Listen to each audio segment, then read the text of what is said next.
Police भरती PYQ सीरीजच्या नवीन एका व्हिडिओमध्ये सर्वांचं मनापासून स्वागत आहे। आपला पहिला प्रश्न आहे, नौदलाचे सुजय कशाशी संबंधित आहे? ए.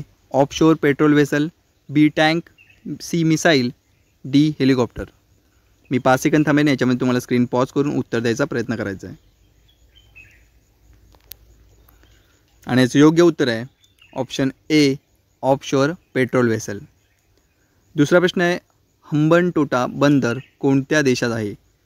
ए. पाकिस्तान, बी. श्रीलंका, सी. अफगाणिस्तान, डी. भारत। आणि याचं योग्य उत्तर आहे ऑप्शन बी, श्रीलंका। हंबनटोटा बंदर श्रीलंका या देशात आहे। तिसरा प्रश्न आहे, जागतिक अपंग दिवस कोणत्या दिवशी साजरा केला जातो? A. 2 December, B. 3 December, C. 4 December, D. 5 December. आणि याचं उत्तर आहे option B, 3 December. Poverty and unBritish rule in India चे लेखक कोण आहेत? A. Dadabhai Naoroji, B. Mahatma Gandhi, C. Lala Lajpat Rai, D. Bhagat Singh. आणि याचं उत्तर आहे ऑप्शन ए, दादाभाई नौरोजी। हे सर्व प्रश्न मागच्या काही वर्षांतील पोलीस भरतीला वारंवार रिपीट झालेले प्रश्न आहेत, त्यामुळे लक्ष देऊन पाहायचे आहेत आणि जे कठीण वाटतील ते तुम्हाला आपल्या नोटबुकमध्ये नोट करून ठेवायचे आहेत। पुढचा 5वा प्रश्न आहे, महात्मा गांधी यांची दांडी यात्रा कोणत्या आंदोलनाशी संबंधित आहे? ए. असहकार आंदोलन, बी. भारत छोडो आंदोलन, सी. सविनय कायदेभंग, डी. खिलाफत चळवळ। आणि योग्य उत्तर आहे ऑप्शन सी, सविनय कायदेभंग। सविनय कायदेभंग चळवळ 1930चे मुख्य कारण मिठावरील ब्रिटिश मक्तेदारीचा निषेध हे होते। त्याचबरोबर असहकार चळवळ जर म्हटली तर ती 1920ला झाली होती। या असहकार चळवळीचे मुख्य कारण रौलेट कायदा, जालियनवाला बाग हत्याकांड हे होते। आता जालियनवाला बाग हत्याकांड कधी झालेलं आहे याच्यावरती सुद्धा प्रश्न आलेला आहे मागच्या काही वर्षांमध्ये आणि रिपीट झाला आहे तो पण। 13 एप्रिल 1919ला जालियनवाला बाग हत्याकांड झाले होते। कुठे झालं होतं तर ते होतं अमृतसर येथे आणि सध्या अमृतसर कुठे आहे तर पंजाब राज्यामध्ये आहे। लक्षात ठेवायचं आहे, सविनय कायदेभंग चळवळ 1930ला, असहकार चळवळ 1920ची होती आणि जालियनवाला बाग हत्याकांड हे 13 एप्रिल 1919ला अमृतसर येथे ही घटना घडली होती। 6वा प्रश्न आहे, निकटदृष्टिता हा दृष्टिदोष डॅश डॅश भिंगाच्या सहाय्याने सुधारता येतो? ए. अंतर्वक्र, बी. बहिर्वक्र, सी. गोलीय, डी. दिनाभिय। आणि याचं योग्य उत्तर आहे ऑप्शन ए, अंतर्वक्र। आणि दूरदृष्टिता हा दृष्टिदोष सुधारण्यासाठी बहिर्वक्र भिंग वापरला जातो। निकटदृष्टितामध्ये जवळचं जे असतं ते आपल्याला व्यवस्थित क्लिअर दिसतं, पण दूरच्या वस्तू आपल्याला दिसत नाहीत, त्यामुळे आपल्याला अंतर्वक्र हा भिंग वापरावा लागतो। आणि दूरदृष्टितामध्ये दूरच्या वस्तू दिसतात, नावाप्रमाणेच दूरदृष्टिता दूरच्या वस्तू दिसतात आपल्याला क्लिअर, पण जवळच्या वस्तू पाहण्यासाठी आपल्याला बहिर्वक्र भिंग वापरावा लागतो। 7वा प्रश्न आहे, FIR म्हणजे काय? A. Free information report, B. First information report, C. Frequent information report, D. Fast information report. FIR। आणि याचं उत्तर आहे option B, first information report.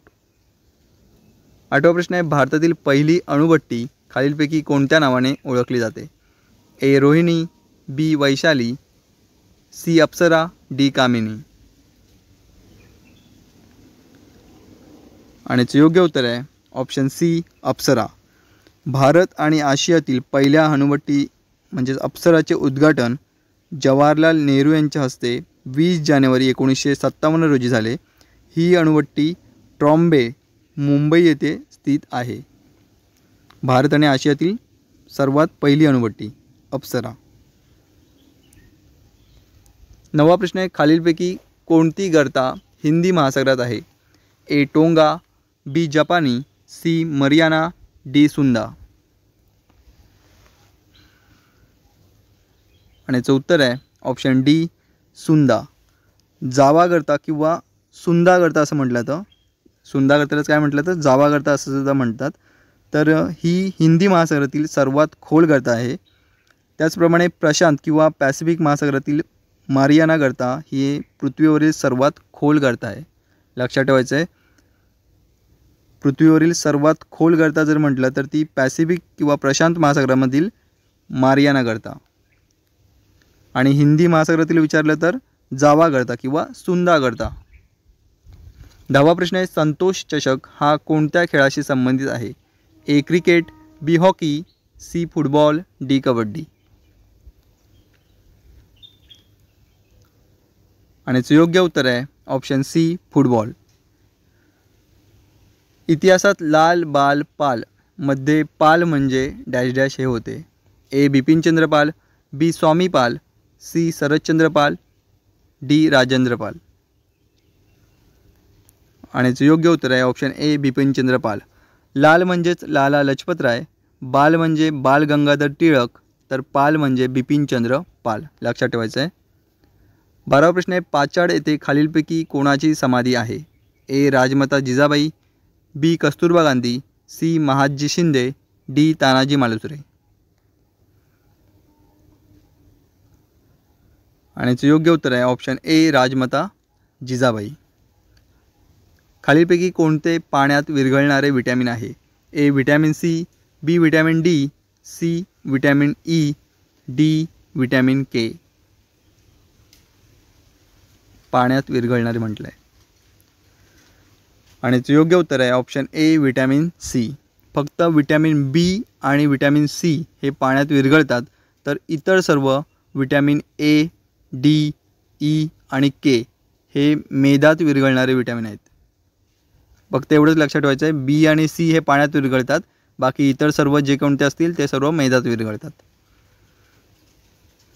Balkan प्रदेश हा डॅश डॅश देशाच्या साम्राज्यात मोडणारा प्रदेश होता. ए फ्रान्स, बी जपान, सी तुर्कस्तान, डी इटली. बाल्कन प्रदेश. आणि योग्य उत्तर आहे ऑप्शन सी तुर्कस्तान. 15वा प्रश्न आहे, 101वी घटनादुरुस्ती ही पुढीलपैकी कोणत्या विषयाशी संबंधित आहे?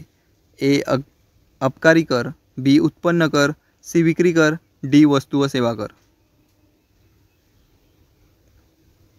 आणि उत्तर आहे ऑप्शन डी वस्तू व सेवा कर.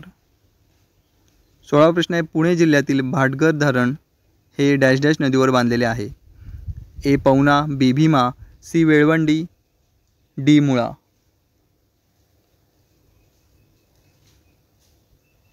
आणि योग्य उत्तर आहे ऑप्शन सी वेळवंडी नदीवर. इस्रोने नवीन नकाशा यंत्रणा कोणत्या नावाने विकसित केली आहे? ए निर्भय, बी भुवन, सी अश्व, डी गुगल. आणि उत्तर आहे ऑप्शन बी भुवन. 18वा प्रश्न आहे, कृषी क्षेत्रातील पीतक्रांती म्हणजे डॅश डॅश उत्पादनातील वाढ होय? ए मत्स्योत्पादन, बी रेशीम उत्पादन, सी तेलबिया, डी दूध. आणि योग्य उत्तर आहे ऑप्शन सी तेलबिया. पीतक्रांतीचे जनक जर विचारलं तर सॅम पित्रोदा हे आहेत. विचारलेलं आहे मागच्या एक्झाममध्ये. लक्षात ठेवायचं आहे, पीतक्रांतीचे जनक सॅम पित्रोदा. नीलक्रांती मत्स्य उत्पादनाशी संबंधित आहे. सुवर्णक्रांती फळे आणि मध उत्पादनाशी संबंधित आहे. गोलक्रांती बटाटा उत्पादनाशी संबंधित. पुढचा प्रश्न आहे, दक्षिण मध्य रेल्वेचे मुख्यालय डॅश डॅश या ठिकाणी आहे? ए चेन्नई, बी सिकंदराबाद, सी मुंबई, डी दिल्ली. आणि याचं उत्तर आहे ऑप्शन बी सिकंदराबाद. 20वा प्रश्न आहे, पावनखिंड या चित्रपटाचे दिग्दर्शक कोण? ए दिग्पाल लांजेकर, बी नाना पाटेकर, सी शरद पाटील, डी मकरंद पाटील. आणि योग्य उत्तर आहे ऑप्शन ए दिग्पाल लांजेकर. संगीताचा वेद असे कोणत्या वेदाला म्हटले जाते? ए ऋग्वेद, बी यजुर्वेद, सी सामवेद, डी अथर्ववेद. आणि योग्य उत्तर आहे ऑप्शन सी सामवेद. वेदांबद्दल आपण एक्सप्लेनेशन मागच्या काही व्हिडिओमध्ये आपण पाहिलेले आहे. ते जर कोणी पाहिले नसतील मागच्या व्हिडिओज आपल्या तर पाहून घ्या तिथून. 22वा प्रश्न आहे, RTO म्हणजे काय? A road transport office, B regional transport office, C road traffic office, D regional traffic office. आणि याचे योग्य उत्तर आहे option B regional transport office. PUCCचे पूर्ण रूप कोणते? A pollution under control certificate, B police under control certificate, C population under control circle, D population under control centre. आणि याचे योग्य उत्तर आहे option A pollution under control certificate. नवीन वाहनांची PUC वैधता ही 1 वर्षाची असते. काही राज्यांमध्ये वाहन नवीन खरेदी केल्यानंतर पहिले 6 महिने PUC शिवाय वाहन चालवण्याची परवानगी आहे. तर जुन्या वाहनांसाठी PUC वैधता ही 6 महिन्यांसाठी असते. लक्षात ठेवायचं आहे, नवीन वाहनांची PUC वैधता ही 1 वर्षाची असते, तर जुन्या वाहनांसाठी PUC वैधता ही 6 महिने असते. 24वा प्रश्न आहे, खाशाबा जाधव यांना कोणत्या ऑलिम्पिकमध्ये पहिले ब्रॉन्झ मिळाले? A London, B Helsinki, C New York, D Moscow. आणि याचे योग्य उत्तर आहे ऑप्शन बी हेल्सिंकी. 25वा शेवटचा प्रश्न आहे, आर्किओलॉजी ऑफ नॉलेज हा ग्रंथ डॅश डॅश याने लिहिला? A Karl Marx, B Michael फुको, C Lucio favour, D Voltaire. आणि याचे योग्य उत्तर आहे ऑप्शन बी मायकेल फुको. तर हे होते आजचे 25 प्रश्न. असेच 25 प्रश्न घेऊन उद्या परत भेटूया. तोपर्यंत धन्यवाद मित्रांनो.